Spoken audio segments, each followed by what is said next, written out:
10 minute भी हूं तो आपके सामने हूं। स्वागत भैया। 47 का विभाजन मैंने देखा नहीं है। मुमताज मुझे क्षमा करें, आज मैं जिंदगी में 30 साल से तुम्हारे साथ कविता के मंच पर हूं, शायद सबसे कड़वा सुनोगी आज मुझे जो मैं कह रहा हूं। मुमताज से मुझे कोई शिकायत नहीं है, उसका जितना अच्छा तेवर है आप सबने देखा है। ऐसी कोई राखी नहीं है जिस पर उसने मुझे भैया दोज पर कभी फोन न किया हो, ऐसी कोई ईद नहीं है जिस पर मैंने उसे कभी फोन न किया हो।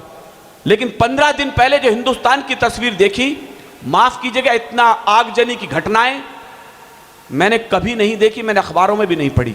मुझे लगा ही नहीं इस देश के नागरिक थे वो। यहां पर लोग कह रहे थे कि पाकिस्तान के बारे में चिंता कीजिएगा। माफ करें साहब, हमने एक छोटा पाकिस्तान हिंदुस्तान में देख लिया है।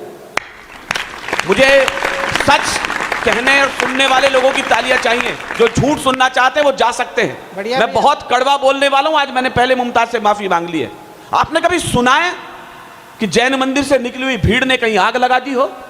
आपने सुना है किसी गुरुद्वारे से निकलते हुए सिखों ने कोई बस जला दी हो?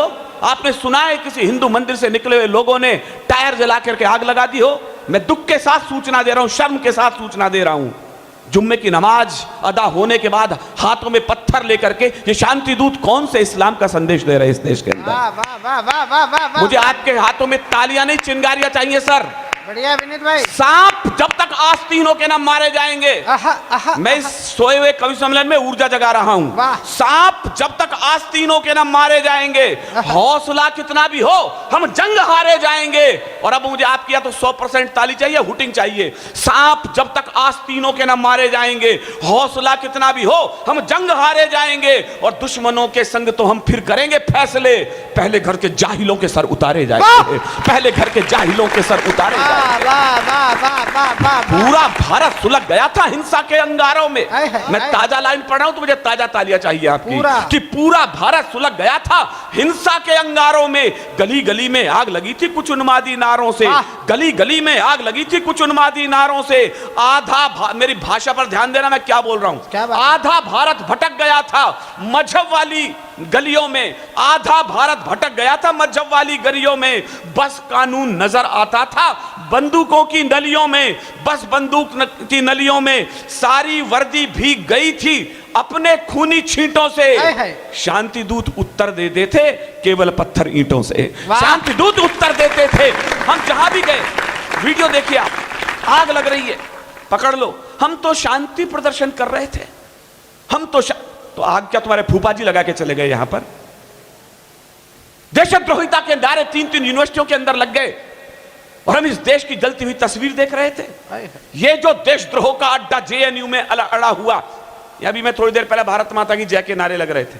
आप छोटी जगह पर है, मोहनखेड़ा में, छोटे स्कूलों में पढ़े तो देशभक्ति सीख गए। यदि आप भी जेएनयू में पढ़े होते तो आप भी भारत तेरे टुकड़े होंगे इंशाअल्लाह के नारे सीख चुके होते। उससे बेहतर है मेरे स्कूल की प्राइमरी स्कूल, जहां पर फटी नेकर के अंदर देशभक्त कम से कम जिंदा तो है। अफजल हम शर्मिंदा है, तेरे कातिल जिंदा हैं। घर घर से अफजल निकलेगा। मैंने कहा मुझे सुनने के लिए 100% उपस्थिति चाहिए। 100% है तो मेरे साथ रहिए, कुछ सुनेंगे आप। घर घर से अफजल निकलेगा। अगली लाइन अच्छी लगे मुझे हिम्मत दीजिएगा। घर घर से अफजल निकलेगा, घर घर से अफजल निकलेगा। निकम्मो, यदि घर घर से अफजल निकलेगा तो क्या घर घर से भगत सिंह पैदा नहीं हो जाएंगे इस देश के अंदर? ये जो देशद्रोह का अड्डा जेएनयू में बना हुआ, ऐसा लगता आस्तीन में विषधर फनले पना हुआ। जिंदाबाद पाक के नारे इस धरती पर लगते हैं और विभाजन बंटवारे के ख्वाब यहां पर पलते हैं। 11 रुपये का खाना भी इनको रास नहीं आता। 11 रुपए में पान नहीं मिलता इस देश के अंदर, और फीस महंगी कर दी तुमने, दिल्ली जला के रख दी। 11 रुपए की रोटी मिलती है वहां पर कुल, उसके बावजूद कहते हैं फीस बड़ी महंगी है। अगली लाइन मैंने कलेजे से निकाल के लिखी है, 11 रुपये का खाना भी इनको रास नहीं आया। गद्दारों को लगता है भारत का नमक नहीं भाया, गद्दारों को लगता है। देखिएगा सर, मैं 1 मिनट में वापस बैठ जाऊंगा। मैंने कहा सुनना है तो फिर पूरे मन से सुनिएगा। यदि आज मैं 1600 किलोमीटर दूरी तय करी है तो जरा ध्यान से सुने मैं क्या कह रहा हूं। 11 रुपये का खाना भी इनको रास नहीं आया। गद्दारों को लगता है भारत का नमक नहीं भाया।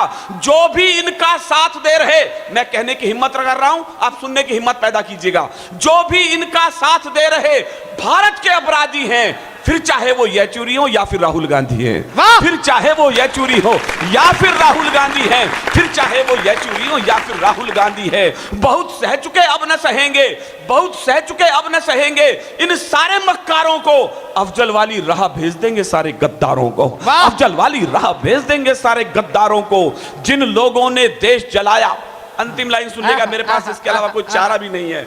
जिन लोगों ने देश जलाया, जिन लोगों ने देश जलाया, ऐसे सभी दरिंदों का अब इंतजाम हो जाने दो। जिन लोगों ने देश जलाया अंत काम हो जाने दो। जिन लोगों ने देश जलाया, अजीब देश। एक आदमी वहां बैठा हुआ है दिल्ली में, अपरिपक्व नेता है वो, पूरी तरह युवा भी ढंग से नहीं हुआ। इन्हें शर्म नहीं आती है बोल किसके विरुद्ध रहे? मैं फला फला गांधी हूं, सावरकर नहीं हूं। संसद में आंख मारने वाले तुम 100 जन्मों में सावरकर हो भी नहीं सकते। वाह, क्या बात है बड़े भैया, वाह। फिरोज खान की तीसरी पीढ़ी से उम्मीद भी क्या की जा सकती थी? एनसीआर का यदि पहला रजिस्टर बनेगा तो सबसे गलत दस्तावेज एक खानदान के मिलेंगे। आधी क्रिश्चियन, आधे हिंदू, आधे मुसलमान, आधे सिख, ऐसा मिक्स कॉकटेल बनेगा कि पीढ़ियों का पता नहीं लगेगा आई कहां से फिर जा कहां रही है।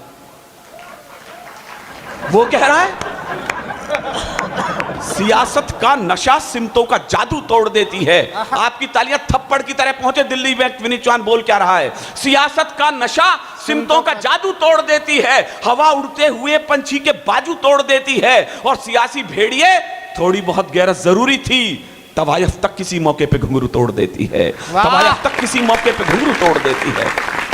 13 साल अंडमान निकोबार की जेल में रहकर देखना, कोलू में बैल की तरह जुड़ के देखना, पीठ पर घंटर खा के देखना, तब पता लगेगा सावरकर बनने में कितनी पीढ़ियां खत्म जाती हैं। मैंने एक कहानी सुनी है, अब विज्ञ लोग बचे हैं, भीड़ नहीं बची है, नीड के लोग बचे हैं। मैंने इससे अच्छी कहानी नहीं सुनी है। लोग कह रहे हैं कि आप सावरकर पर इतना पीड़ित क्यों हैं? पहले भी गाली मिली है, पहले भी हंटर लगे उसकी कमर पर। गांधी जी का भी इतिहास पढ़ ले, मैं ऑथेंटिक बोल रहा हूं। 23 साल कोई आदमी जेल में रहा हो, 2 जन्म कारावास झेले हो, वो एकमात्र हिंदुस्तान का स्वाधीनता सेनानी था, स्वातंत्र वीर विनायक दामोदर सावरकर। उसके विरुद्ध आपकी आवाज निकल रही है। और विनीत चौहान चीख क्यों रहा है, चिल्ला क्यों रहा है?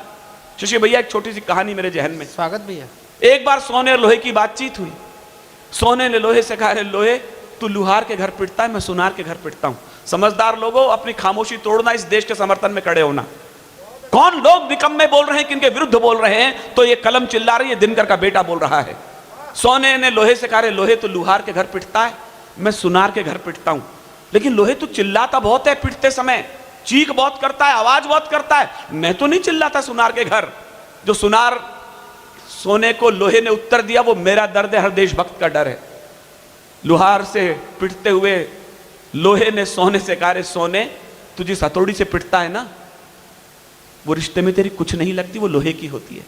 मैं जिस हथौड़ी से पिटता हूं वो लोहा है, मैं लोहा हूं। जब अपना अपने को पीटता है ना रे, चीख तो निकलती है मेरे भाई, आवाज तो निकलती है। मुझे अच्छा लगा आपने मेरी लाज रख ली। इसलिए विनीत चौहान बोल रहा है कि कब तक दांतों को पीसेंगे, कब तक मुट्ठी भींचेंगे, कब तक हम आंखों, ताजा लाइन सुनिए, कब तक दांतों को पीसेंगे, कब तक मुट्ठी भींचेंगे, कब तक हम आंखों के पानी से पीड़ा को सींचेंगे। रोज यहां गाली मिलती है देशभक्त परवानों को, आजादी के योद्धाओं को, भारत के दीवानों को, जिनके ओछे कत्थे, मैं इशारे में बोल रहा हूं, समझने की कोशिश कीजिएगा। मुझे भ्रम है कि मैं हिंदुस्तान की सबसे पढ़ी लिखी जैन कौम के सामने अपनी कविता पढ़ रहा हूं। यदि मेरा भ्रम ठीक हो तो उसे समझदारी में तब्दील करते रहिएगा कि जिनके ओछे कद थे वो ही अंबर के मेहमान बने, जो अंधियारों के चारण थे सूरज के प्रतिमान बने। इन लोगों ने भारत का बलिदानी पन्ना फूंक दिया, सावरकर का नाम हटाकर देशभक्ति पर थूक दिया, सावरकर का नाम हटाकर देशभक्ति पर थूक दिया। ये क्या जाने बलिदानों की कैसी भाषा होती है, ये क्या जाने सावरकर की क्या परिभाषा होती है, ये क्या जाने जिन, और मेरी बात को ध्यान रखना, सावर कोलू के चक्कर से पूछो। मैं गया हूं उस कोठरी को, देखा है मैंने सर। मैं स्वभाव से आर्य समाजी हूं सर। मैं जिंदगी में कभी मंदिर नहीं गया, कभी भी नहीं गया। मुझे आज तक नहीं पता कि पूजा की थाली यूं घुमाई जाती है कि यूं घुमाई जाती है। ज्ञान जी, जब मैं उस कोठरी में गया तो मैंने दंडवत प्रणाम किया। मेरी पत्नी ऋचा मेरे साथ थी। उसने कहा, तुम तो जिंदगी में कभी मंदिर नहीं गए, पूजा पाठ जानते नहीं, प्रणाम तुम्हारी पीढ़ियां नहीं कर रही, इस खाली कोठरी में क्या देख लिया? जहां सावरकर कैद रहे 13 साल, तुम दंडवत प्रणाम हो गए। मैं अश्रुपूरित था उस समय। मैंने एक ही लाइन में जवाब दिया कि मैंने यहां प्रणाम क्यों किया। हर देशभक्त का जवाब होना चाहिए था वो। यहां छातियां संगीनों पर टूटी पड़ती थी। भाषा देखे आप, संगीने छाती पर नहीं है, यहां छातियां संगीनों पर टूटी पड़ती थी। कुर्बानी के लिए यहां पर भीड़ झगड़ती थी और यहां क्रांति का सौदागर हर कूचा कूचा था। यहां बगावत का दर्जा पूजा से ऊंचा था। यहां बगावत का दर्जा पूजा से ऊंचा था। हाँ, बगावत का दर्जा पूजा से ऊंचा। तो कोलू के चक्कर से पूछो उसके पैरों के छाले, जिसने आजादी के सपने काल कोठरी में पाले। वो सूरज की प्रथम किरण पर कोलू में जुड़ जाते थे। आजादी के सूरज को वो अपना अर्घ चढ़ाते थे। लेकिन जिस दिन ये बेहूदी घटना यहां घटी होगी, स्वर्गलोक में उस दिन उनकी रातें नहीं कटी होंगी। फांसी के तख्ते पर लटकी, मैं पीड़ा गा रहा हूं, फांसी के तख्ते पर लटकी रस्सी चिल्लाई होगी। काल कोठरी वाली लौह सलाखें गरमाई होंगी। सावरकर की आंखों से तब खारा जल छलका होगा। कोलू से उस वक्त तेल की जगह लहू टपका होगा। कोलू से उस वक्त तेल की जगह लहू टपका होगा।